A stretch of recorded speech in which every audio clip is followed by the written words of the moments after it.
Iran के supreme leader Khamenei की death हो चुकी है।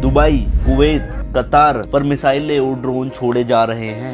ईरान और इसराइल के बीच की टेंशन अब एक फुल फ्लैज वॉर बन चुकी है। लेकिन सवाल है, ऐसा हो क्यों रहा है? मैं आपको सिंपल वे में बताता हूँ। इसराइल का मेन कंसर्न है सर्वाइवल। देखो, इसराइल मानता है कि अगर ईरान न्यूक्लियर वेपन बना लेता है तो वो काफी ज्यादा स्ट्रोंग हो जाएगा और इसराइल के लिए एक थ्रेट बन जाएगा। और पहले से ही ईरान के कुछ पॉलिटिकल लीडर्स ने इसराइल के खिलाफ स्ट्रोंग स्टेटमेंट्स दिए हैं, इसलिए इसराइल रिस्क नहीं लेना चाहता। उनकी स्ट्रेटजी ये है कि ईरान को न्यूक्लियर बॉम्ब बनाने से पहले ही उनके न्यूक्लियर और मिलिट्री बेस को डिस्ट्रॉय कर दो। और यूएस से इसराइल का एक बड़ा सपोर्टर है। यूएस और इसराइल का कहना है कि उन्होंने खामेनेई को टारगेट इसलिए किया क्योंकि वो 36 सालों से ईरान का सबसे पावरफुल डिक्टेटर था, जो कि ईरान की मिलिट्री और न्यूक्लियर पावर प्लांट का ओरिजिनल मास्टरमाइंड था। और इन सब के बीच ईरान का कहना है कि इंटरनेशनल रूल्स के हिसाब से उन्हें न्यूक्लियर एनर्जी यूज करने का राइट है, लेकिन सिर्फ पीसफुल यूज के लिए। ईरान का इशू सिर्फ न्यूक्लियर साइट पे अटैक नहीं है।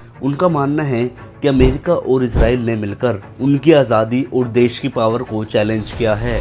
और जब उनके सुप्रीम लीडर की डेथ हो गई है तो ईरान के अंदर की ये फीलिंग और स्ट्रोंग हो गई है। और जवाब में ईरान ने इसराइल, यूएई, दुबई, कतार, कुवैत, सऊदी अरेबिया पर मिसाइलें और ड्रोन से अटैक किए। इसलिए ईरान के लीडर्स कह रहे हैं कि जो भी अटैक उन्होंने किए वो सेल्फ डिफेंस में किए हैं। मिडिल ईस्ट से लगभग 20% ग्लोबल ऑयल स्ट्रेट ऑफ हॉर्मज से पास होता है।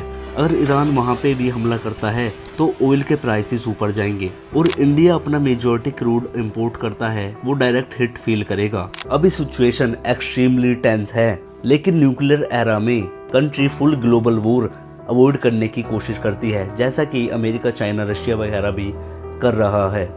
लेकिन आप क्या सोचते हैं, हम वर्ल्ड वॉर 3 के कितने ज़्यादा क्लोज हैं? कमेंट्स में ज़रूर बताना।